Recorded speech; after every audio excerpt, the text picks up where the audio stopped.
کیا بات ہے، سبحان بے اللہ شک، سبحان اللہ. اب اپنے شوہر کے لیے جنت.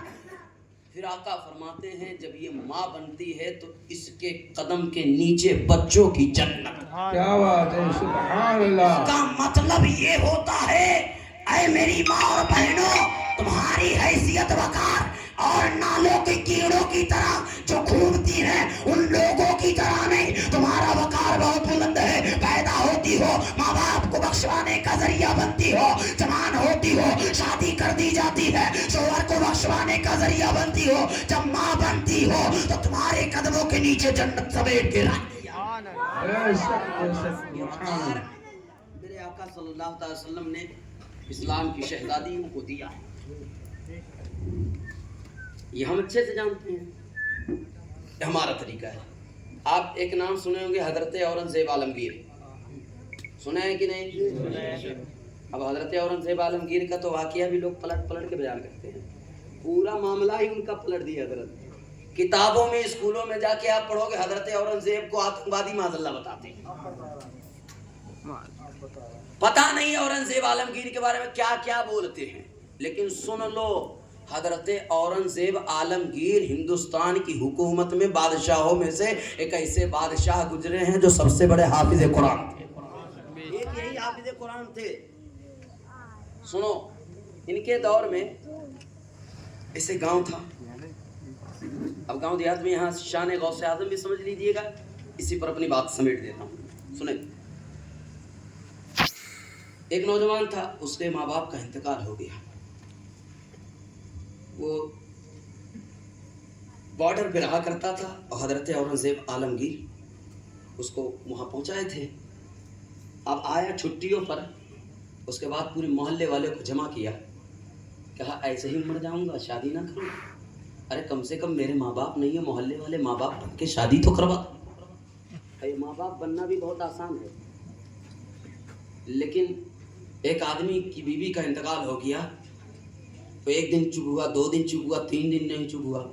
تو اس نے کہا کہ تیرا ماں باپ مرے، باپ مرا تو 2 دن میں چپ گیا، ماں مری 2 دن میں چپ گیا، تیری بیوی کے مرنے کے بعد 12-15 دن ہو گیا، اب چپ کیوں نہیں رہا؟ جملہ سنے حضرت، اشارتاً میں بات کر رہا ہوں. ابھی آپ نے فارسی کی بات کی، عقل مند رہا اشارہ کافی ہے، میں اشارہ کر رہا ہوں اس کو سمجھیے گا. تو اس کے بعد اس نے کہا جب میری ماں کا انتقال ہوا تو ایک بڈھی کہتی ہے کہ میں تیری ماں ہوں، تیری ماں کا انتقال ہو گیا، میں تو ہوں. پھر اس کے بعد میرے باپ کا انتقال ہوا، پھر کسی نے کہا کہ میں تیرا باپ تو ہوں. 3 دن سے میری بیوی کا انتقال ہوا گیا، 10-12 دن ہو گیا، کسی نے نہیں کہا. ماں باپ بننا آسان ہے، بیوی بننا بہت مشکل کام ہے. یہ میں نے مسکرانے کے لیے اس لیے کہہ دیا تاکہ آپ پر نیند غالب نہ ہو. اب سنو، وہ نوجوان آیا، کہتا ہے کم سے کم تم لوگ ماں باپ بن کر کے میری شادی تو کروا دو، ایسے ہی مر جاؤں کیا؟ اب تم لوگوں نے کیا کیا؟ کوئی باپ بن گیا، ساری چیزیں کا انتظام و اکرام کیا. انتظام و اکرام کرنے کے بعد شادی اس کی ہوئی. جیسے ہی شادی ہوئی تو دیکھتا کیا ہے، دروازے پر بارات بعد میں لے کے آتا، پہلے گھوڑے کے ساتھ ساتھ اس کا ساتھی بھی کھڑا ہے جو بارڈر پہ ساتھ رہا کرتا تھا. آیا، آنے کے بعد کہتا چلو بادشاہ نے آرڈر دیا ہے، چلو وہاں پر بارڈر پر، اور دشمنوں نے حملہ کر دیا ہے. اب یہ کیا کیا؟ آؤ دیکھا نہ تاؤ دیکھا، کہتا بیوی سے اجازت لے لو، کیونکہ ابھی میں نے جس کو شادی کر کے لایا ہوں اس کی زندگی کا ایک ورق نہیں پڑا ہوں، اس کے تصور و خیالات کو میں جانا نہیں ہوں، اس کا چہرہ میں ٹھیک سے دیکھا نہیں ہوں. جا کر کے تولی کے قریب پہنچتا ہے، جا کر کے اپنی اہلیہ سے کہتا دیکھو یہ بادشاہ کا آرڈر ہے، اگر اجازت ہو تو میں چلے جاؤں، ابھی شادی کر کے آیا ہے ابھی. اور اجازت مانگ رہا ہے بیوی سے، کیونکہ اسے اپنے ملک سے پیار ہے، اپنے ملک سے محبت ہے، اپنے ملک سے لگاؤ ہے، اپنے ملک سے الفت رکھتا ہے، اس لیے اس نے شادی کی زندگی گزارنی چاہیے تھی اور آگے زندگی. لیکن بادشاہ کا حکم ہوا، آرڈر ہوا، اس نے کہا سنو یہ آرڈر آیا ہے، میں اب جانا چاہتا ہوں. تو بیوی بھی بہت متقی پرہیزگار تھی، وہ کہتی ہے جائیے. اس نے سوچا اگر میں بیوی سے کہوں گا تو روکے گی، میں بہانہ لے لوں گا. لیکن وہ کہتی ہے جائیے، میں کم سے کم میں آپ کی بیوہ بن کے ایک مجاہد کی رہ سکتی ہوں، لیکن میں ایک نامجاہد ہو کر کے اپنے ملک کی حفاظت نہ کرے ایسے کی بیوی بننا میں قبول نہیں کرتی۔ کیا بات، سبحان اللہ، اب اس نے اجازت دی، اجازت لے کر کے آیا۔ اب دیکھو ہر نکڑ پر، ہر چوراہے پر، ہر محلے پر دو چار چھوکرے بیٹھے رہتے ہیں جو صرف اسی طرح ان کی نظر ہوتی ہے کون سے محلے میں کتنی خوبصورت لڑکی۔ بہت سارے ایسے ہیں، میں کہتا ہوں جس پر تم نظر گڑا رہا ہے کان کھول کر کے سن لو، آج کل کے نوجوانوں کو میں نصیحت کر رہا ہوں، اگر تمہارے دل میں سننے کا جذبہ ہے تو سنو۔ اگر تم کسی کی بہن بیٹی کی عزت آبرو کی دھجیاں اڑا رہے ہو تو حضور فرماتے ہیں کما تدینو تدان، تم جیسا کرو گے تمہارے ساتھ ویسا ہی کیا جائے گا۔ اگر تم دوسروں کی بہنوں کو لے کر کے پارک میں گھومو گے تمہاری بہن بند کمرے میں بیٹھی نہیں رہے گی، دوسرا بھی پارک میں لے کے گھومے گا۔ اگر اپنے بہنوں کی عزت چاہتے ہو، اپنے ماں کی عزت چاہتے ہو، اپنے خاندان کی عزت چاہتے ہو تو دوسروں کے خاندان کی عزت کرنا سیکھ لو۔ بے شک بے شک۔ مجاہد کی بیوی تھی، اب اس نے کیا کیا، برتن مانج رہی تھی، پردہ سرک گیا، چار نوجوان حضرت دیکھے، کہنے لگے اتنی خوبصورت لڑکی میرے محلے میں، گھر میں رات کے حصے میں پہنچ گئے چاروں۔ وہ بی بی کہتی ہے کہ تم لوگ کون ہو؟ کہنے لگے ہم تیرے جسم کے لٹیرے ہیں، تیری عزت آبرو کو آج ہم تار تار کر دیں گے۔ اس نے کہا آپ پریشان کیا ہوتے، چلے بیٹھیے، چلیے بیٹھیے آرام سے۔ ان لوگوں نے کہا یہ تو راضی ہے، کچھ کرنے کی ضرورت ہی نہیں ہے، لیکن وہ جا کر کے کہتی ہے، اب وہ ہاتھ دھونے کے بہانے کہتی ہے میں وضو کر لوں، وضو کرنے کے بعد کہتی ہے 2 رکعت صرف نماز پڑھ لینے دے، 2 رکعت نماز پڑھ لینے دے۔ اتنا کرنا تھا نا، مصلی بچھاتی ہے دروازے کے وہ دیوار کے سامنے مصلی بچھاتی ہے، مصلی بچھانے کے بعد 2 رکعت نماز پڑھتی ہے، نماز پڑھنے کے بعد دعا کرتی ہے اور کہتی ہے ہے اورنگزیب عالمگیر، میں نے آپ کی عظمتوں کو پڑھا ہے، آپ کے وقار کو بھی میں نے جانا ہے، میں نے سنی ہوں کہ آپ ایک اللہ کے ولی ہیں، اگر آپ کی قیادت میں آج میری عزت لوٹی گئی نا، کل بروز قیامت کے دن تم کو لاؤں گی، خدا کے محبوب کے سامنے، خدا کے سامنے تمہارا گربان پکڑوں گی تو تماچا کھینچ کے ماروں گی۔ یہی جملہ وہ کہہ کر کے دونوں ہاتھ کو دیوار پر مارتی ہے تو دیکھتی کیا ہے، کھٹ کھٹ پیچھے آواز آتی ہے، چاروں کی گردنیں کٹ کے نیچے پڑی ہوئی۔ سبحان اللہ سبحان اللہ۔ اب چاروں کی گردنیں کٹ کے پڑی ہوئی تو وہ تو مجاہد کی بیوی تھی، وہی گھر میں دفن کر دی، سب کو گھر میں دفن کر دی۔ اس کے بعد بادشاہ نے اس نوجوان کو بلایا، حضرت اورنگزیب عالمگیر نے۔ اورنگزیب عالمگیر بلاتے ہیں، بلانے کے بعد کہتے ہیں کہ بیٹا لو 6 مہینے کے ایڈوانس تنخواہ بھی لو اور 6 مہینے کی چھٹی، لیکن ایک کام کرنا، گھر پہنچنا اپنی بیوی کو سلام کہہ دینا۔ اللہ، اب حضرت اورنگزیب عالمگیر اتنا کہتے ہیں یہ ہکا بکا ہو گیا، سوچنے لگا کہیں اپنے وعدے کا غلط تو فائدہ نہیں اٹھا لیا، مجھے بارڈر پہ بھیج کر کے کہیں اپنے وعدے کا غلط فائدہ تو نہیں اٹھا لیا۔ یہ نوجوان کے اندر سوچ آئی، اب بجائے اس کے بیوی کے زیورات خریدنے کے جا کے تلوار خرید لیتا ہے اور اسلحہ لے لیتا ہے، لے کر آنے کے بعد جیسے ہی گھر پہنچتا ہے اپنی بیوی کے پاس دیکھ پہنچنے ہی والا تھا تو اس کی بیوی دیکھتی اب جلال میں حضرت آئے ہیں، قرآن کی تلاوت کر رہی تھی، قرآن کی تلاوت کر رہی تھی، جیسے ہی جلال سے بیٹھتے ہیں سلام، جیسے ہی تلاوت ختم کرتی ہے اس کے بعد کہتی ہے بتائیے نا بادشاہ کیسے ہے؟ بادشاہ کے بارے میں پوچھتی ہے بادشاہ کیسے ہے، پھر تلوار اٹھایا اس کی گردن پہ رکھ دیا، بتا ورنہ تیری گردن کاٹ دوں گا، بتا ورنہ تیری گردن کاٹ دوں گا۔ تب پھر کو کہتی ہے مجھ سے نہ پوچھئے، اورنگزیب عالمگیری سے پوچھئے، ان کے پاس جائیے، میرا دماغ خراب مت کریے۔ اب یہ نوجوان اٹھتا ہے اسی جلال میں چلے جاتا ہے، جانے کے بعد کہتا ہے حضور بتائیے ورنہ دونوں میں سے کسی ایک کا قتل ہو جائے گا۔ تب پھر اورنگزیب عالمگیر فرماتے ہیں پریشان کیوں ہے؟ تب پھر کہتا ہے کہ حضور آپ میری بیوی کو نہیں دیکھے ہیں، میری بیوی آپ کو نہیں دیکھی ہے، آپ سلام کر رہے ہیں، وہ سلام کا جواب دے رہی ہے، آپ خیریت پوچھ رہے ہیں، وہ بھی خیریت پوچھ رہی ہے، یہ کنیکشن کیسا ہے، یہ معاملہ کیسا ہے؟ اورنگزیب عالمگیر فرماتے ہیں بیٹا بات دراصل اتنی ہے، جب تو گیا تھا وہاں پر جانے کے بعد تو ایسا ایسا معاملہ ہوا تھا، پردے سر کے تھے، 4 لوگ آئے تھے، نمازیں پڑھی تھی،